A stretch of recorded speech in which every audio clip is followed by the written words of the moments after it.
And I mean, this is a memorable moment. So you've got cameras. What? I'm out here. What? I can hear you, but I can't see you. Well, just keep coming way too hard. You've been working too hard. You look a little pale. You look a little pale, too, if you come halfway around the world a century and a half later. Well, you're right. Can I sit myself down? Yes, please do. You don't have any shoes. I don't? No. Well, you see, I got your invitation. I don't need that thing. Okay. He doesn't know what these are. I got your invitation to come on out and share, some entries from my diary. Oh. And I got all dressed up. You look great. Doesn't he look great? I got my Sunday best overalls on and a bow tie. You see my bow tie? I love it. But Who are you? I forgot my shoes. Oh, it's okay. You're here. You'd forget a few things too if you're 156 years old. 156. I told you it's a miracle. For all you out there who don't know me, I am Christian Rediger. Yes. I was born in Freiburg, Baden, Germany, the third child and the second son of Jacob and Madalena Schrock. That was about November. Oh my goodness, can't read. I gotta put my glasses on. I got my glasses, right? Oh my, this is a motley crew. Let me see here. I'll read you a few entries from my diary here. But I was born on November 27th, 1840. In 1868, I wrote, I can't believe we are all going to America. Brother Jake wrote and said we should all come over, so I guess that's what we did. And, well, at the time I was 27 years old already. And a lot of people, oh, you do need that, I do need that. Okay. A lot of people think I should be finding me a wife. But I wasn't too worried, because if there is one thing that a Rediger is good at, it is making more Redigers. So later that year, my entry in my journal reads, well, we're here. I was a man of few words. Let's see, well, we didn't have enough money to come anyway but third class, and that meant we had to stay in the hold of the ship, under the water level the whole time, and there was hardly enough water to drink, and I got my fill of dry food.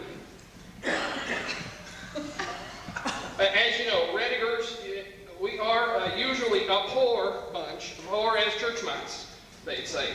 But we settled in Wolford County, Illinois. In 1878, June 25th, I and Elizabeth Axtee were married on a Tuesday. Now, remember what I told you that Redigers were good at. Because Elizabeth and I did our part. Well, Lizzie, I used to call her Lizzie anyways. But I have some trouble keeping track of my children.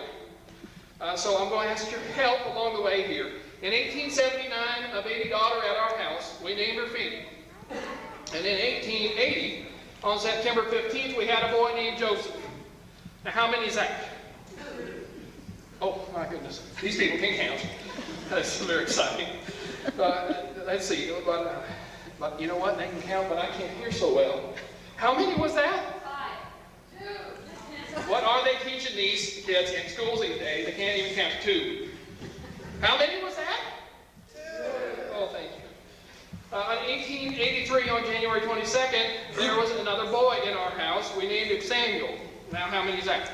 3. Oh, thank you. We packed up to and we moved west to Seward County, Nebraska. Moved on to a farm 5 miles west of Milford. 1884, on October 10th, a new baby girl. Named her after a mother of Elizabeth and a sister of mine, Susan. Now, how many is that? 4. Oh my goodness, this group is having such a rough time. 1886, that's 4. Can I hear you say 4? Can I get a 4? Oh, thank you. 1886, January 17th, Magdalena was born. Named this one after my mom. Now, how many is that? 5. This is going to get much better. This spring and summer, there have been some advertisements in the Milford, Nebraska about good land. Good, cheap land. Out in Kit Carson, Washington, and Lincoln counties in Colorado. Mom said to me, this is what she said, maybe if we go out there, we can have a farm too.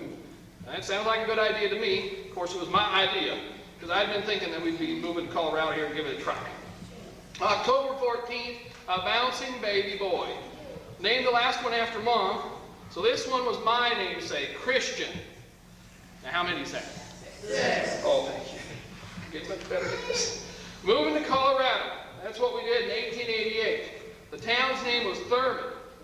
The last of the wild buffalo and bison was killed there last year. That's a notable point. In 1889, on April 1st, baby Elizabeth was born. We named the last child after me, so this one's for Lizzie. Now, how many is that? 7. Good. Okay, in 1891, new son in the family, Benjamin, we called him. Now, I want to speak about Benny for a minute. Okay, Benjamin, well, the thing I have to say that my mind just jumps to when I think of Benjamin is that there are fleas out there, Colorado, that can jump 4 feet, and some prairie dogs that have 1/4 of the county, and there is no lack of good-for-nothing rattlesnakes out there. And Benny just makes me think of all that. In 1892, well, February 29th, a daughter named Emma arrived. I had the strangest dream the other night. I dreamed that somewhere in the future, some very intelligent, good-looking, great-great-grandson of mine would name his daughter Emma. Strangest thing. In 1893, a baby boy, and what do you know? We've given him a name that's completely foreign to either Lizzie's family or mine. William. The only problem with this name sounds a little too English to me. Now, how many is that? 1895, February 8th, Lydia was born. Now, how many is that? Now, I can't believe it, though. That same year, 12-year-old Sammy was gone. He had the diphtheria. Some families lost 3 or 4 children. We just lost 1. So now, how many is that? 9. There's somebody in the room that can subtract. Isn't that great? October 1st, 1895, we started out for Hartford, Kansas. The Army men stopped and told us, well, they told me, being the man of the house, you know, that Liz and the little ones had better go to the train because we might run into some trouble with Indians. So that's what we did. It took us about 6 weeks to get to Hartford. In 1899, we were headed back to Seward County because it just didn't seem right to me to raise my family where there wasn't much of an organized church.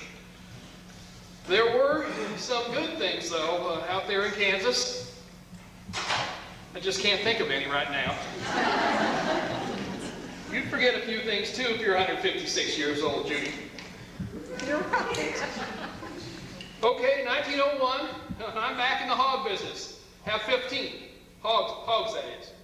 Are you counting? Okay, 15 hogs. In 1912, September 19th, Willie was struck by lightning. He was leading a horse into the barn. The horse was killed. But Willie went back to work 11 days later. Those Redigers were a sturdy bunch, aren't we? Let's see, I quit farming this year and moved up to Jake and Phoebe's. I guess 72 years of age isn't too early to retire. Ain't that right, Maisie? Yes.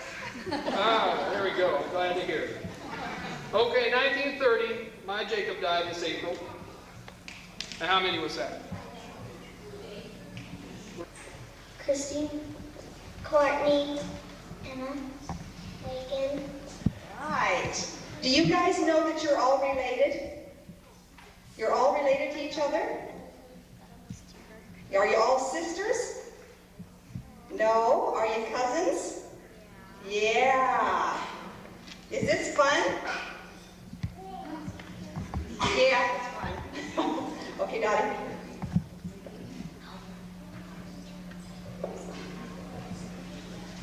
Okay.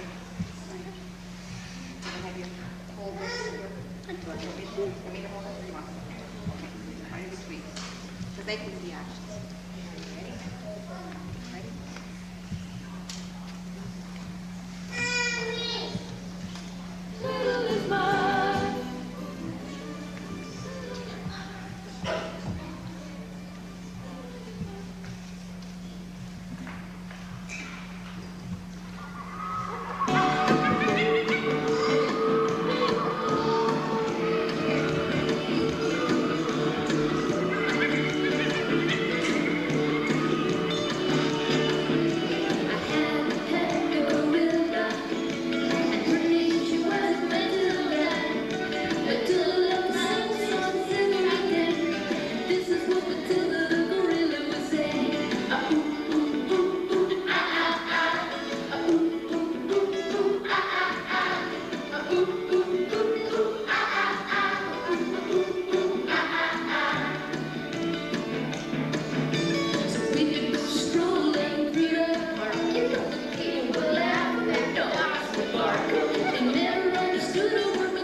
I think that's great because we get to know a little bit about each person. And so right now we're going to try and get as many people involved as we can here. And I think Sandy Baker has a skit for us. And Sandy, if you want to tell us about it, come on up. You don't need a mic? Okay. How many people have been on a squeegee hunt? That's it? Okay. Well, I need your cooperation. We're going to go on a squeegee hunt tonight. And I need everybody to start, put your drinks down and start going like this. And you're going to repeat everything that I say after me. Only you're going to put your tongue in your thing like this. Now we're going on a squeegee hunt. We're going on a squeegee hunt. Goodbye, Mom. Bye, Mom. Open the door. Open the door. Shut the door. Shut the door. Open the gate. Open the gate. Shut the gate. Shut the gate. We're having fun. We're having fun. Oh my goodness, Doc.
Pecan.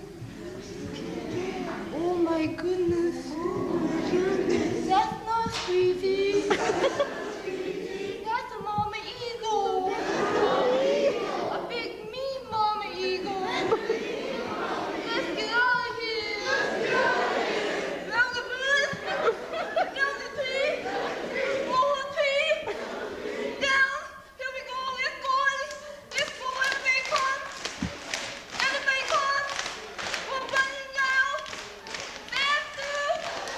Here we come. Run. Run. Medic. Don't let her swim. Don't run this swim. Here we go. Stay way back. Stay with me. Way back.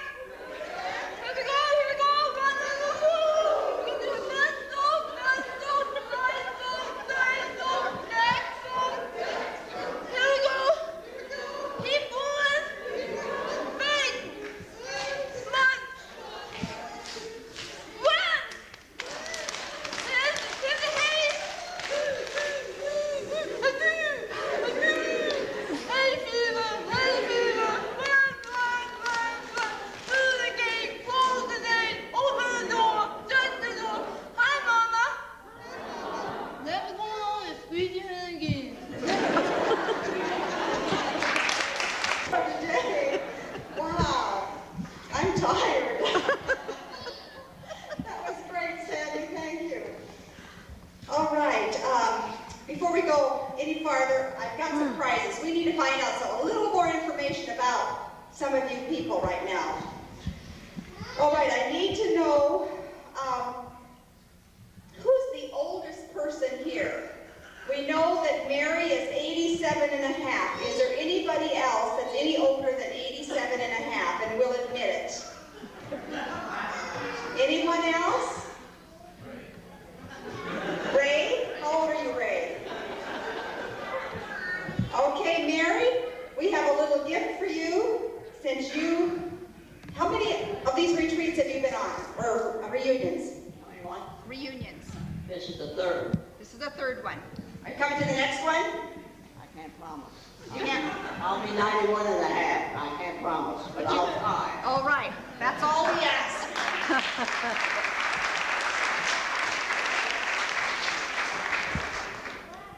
I know she likes jelly, so I'm going to give her some Marion Berry jelly from Oregon.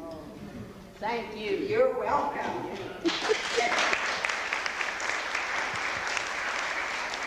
And Mary has a story for us a little bit later here, right, Mary? That's right. She's a great storyteller. If you haven't talked to her, you must do that. Okay, let's see. The youngest child. Do we have anybody that's under a year, that has a child that's under a year? Anyone that's a year old? Audrey? Okay, how old? 13 months. Okay. Let's see. What can she eat?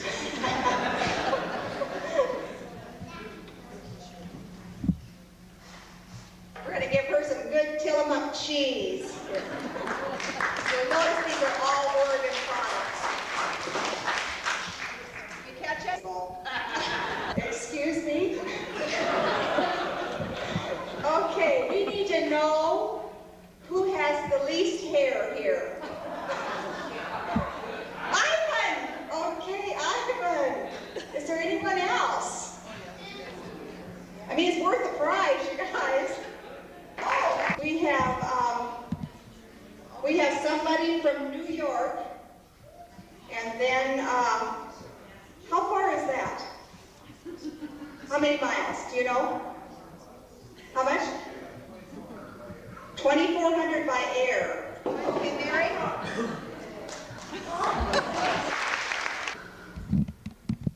Last night we had everybody, all the different families stand like that, and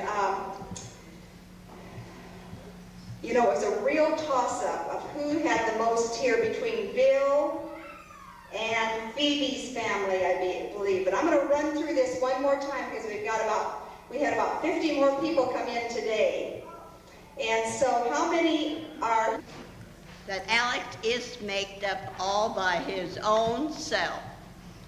Why, once there was a little boy went out in the woods to shoot a bear. So he went out way in the great big woods, he did. And he was going along, you know, and pretty soon he heard something go, ooh, it's that way. Ooh. And he was scared, he was. And so he run and climbed a tree, a great big tree he did, a sycamore tree. And then he heard it again, and he looked around, and 'twas a bear, a great big, sure enough bear. No, it was two bears. It was two great big bears. Oh, just one of them was. This one was a great big bear, but this both went oof, and here they come to climb the tree and get the little boy and eat him up. And then the little boy, he was scared worse than ever. And here come the great big bear a-climbing the tree to get the little boy and eat him up. Oh, no. It wasn't the big bear that climbed the tree. It was the little bear. So here he come a-climbing the tree and climbing the tree. And then when he get right close to the little boy, then the little boy has pulled up his gun and he shot the bear, he did, and killed him dead. And then the bear, he fall clean on down out of the tree, away clean to the ground, he did. Spling splung, he fall plumb down and killed him too. And he lit right side of where the big bear's at. And then the big bear's awful mad, you bet, cause the little boy, he shot his gun and killed the little bear. Cause the big bear, he was the big bear's, little bear's papa. And so here he come to climb the big old tree and get the little boy and eat him up. And when the little boy, he saw the great big bear a-coming, he was badder scared he was than any time. And so he think he'll climb up higher, way up higher in the tree than the old bear can climb, you know. But he can't climb higher than old bears can climb. Because bears can climb up higher in the trees than any little boys in all the world. And so here come the great big bear, he did, climbing up the tree to get the little boy and eat him up. And so the little boy, he climbed up higher and higher and higher up the tree and higher and higher and higher, and this his house is. And here come the old bear closer to him all the time. And then first thing you know, when the big old bear was right close to him, then the little boy, he jabbed his gun right in the old bear's mouth and shot and killed him dead. No, I forgot. He didn't shoot the great big bear at all, because there was no more load in the gun, you know? Because when he shot the little bear, why then no load was any more than in the gun. But the little boy climbed up higher up he did. He climbed lots higher, and up on the higher, and climbed on higher and higher and higher, till he just can't climb no higher. Because then the limbs was all little. So little way up in the teeny weeny tip top of the tree, they'd break down with him if he don't be careful. So he stop and he think. And then he look around, and here comes the big old bear. And so the little boy make up his mind. he's got to get out of there some way. 'Cause here comes the old bear. So close his breaths, pert nigh, so he can feel how hot it is against his bare feet. It's like old Ring's breath. And then he's out when he's out hunting and all tired. So when the old bear is so close, the little boy gets a great big jump for another tree. No, he don't do that. I tell you what, the little boy does.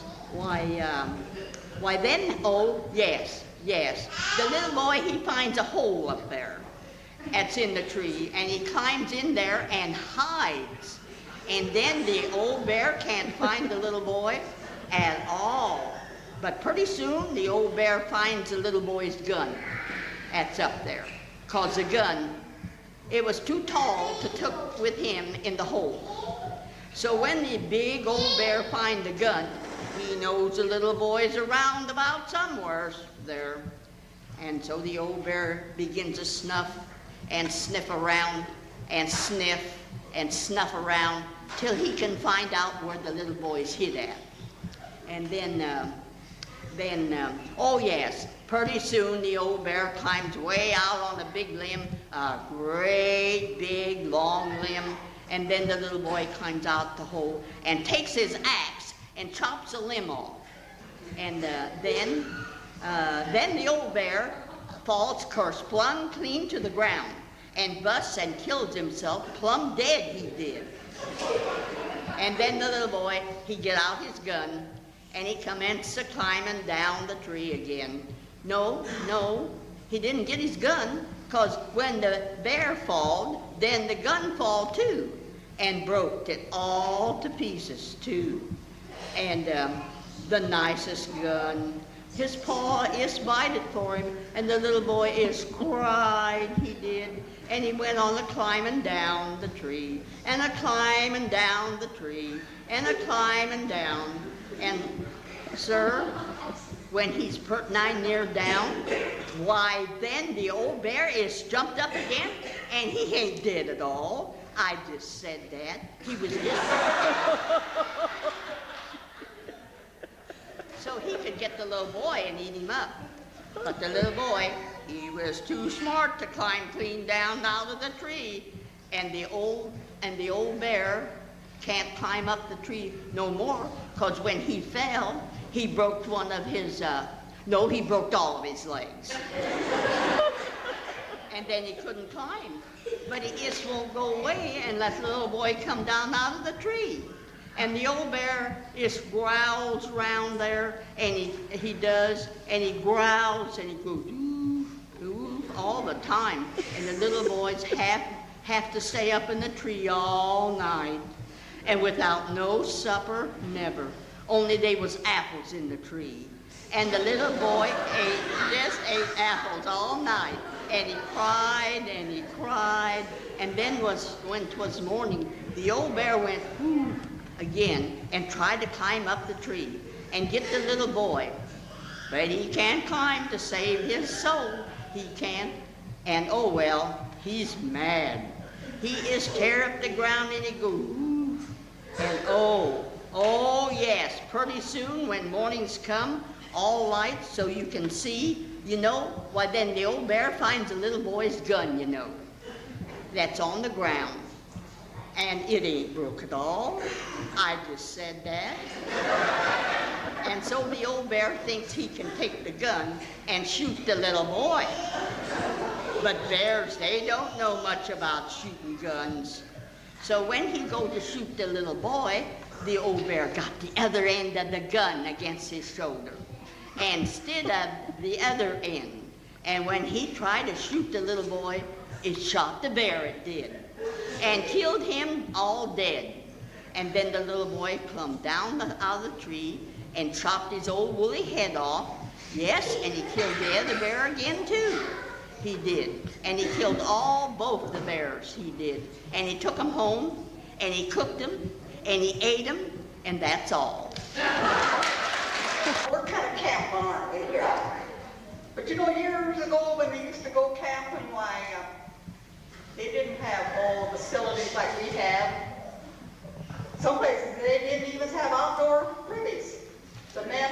behind the bushes over here, and the women went behind the bushes over there.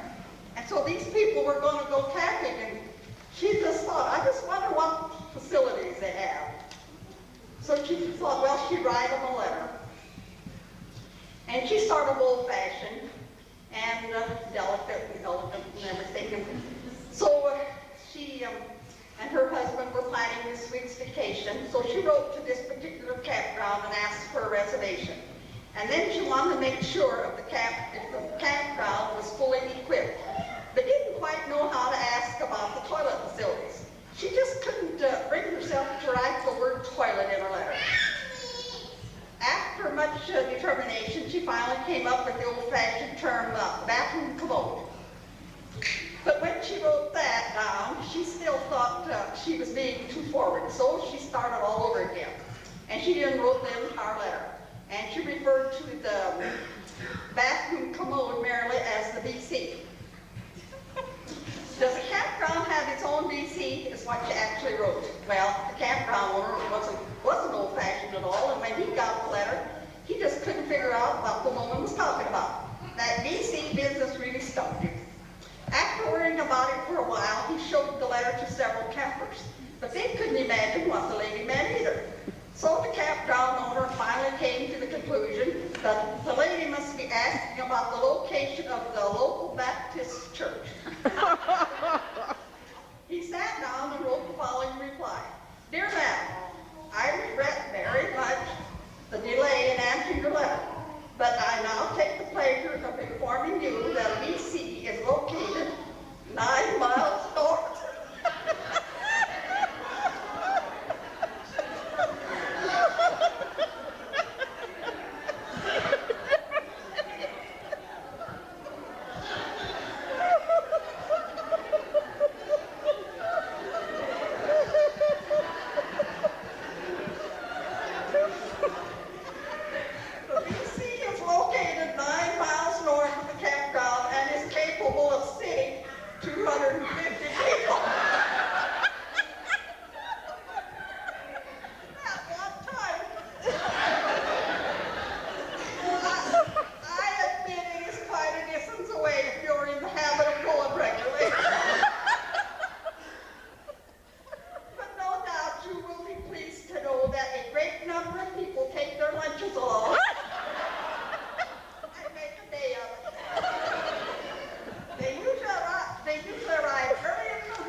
And she says, oh, stop, we can help him. Why, he said, we drove over him.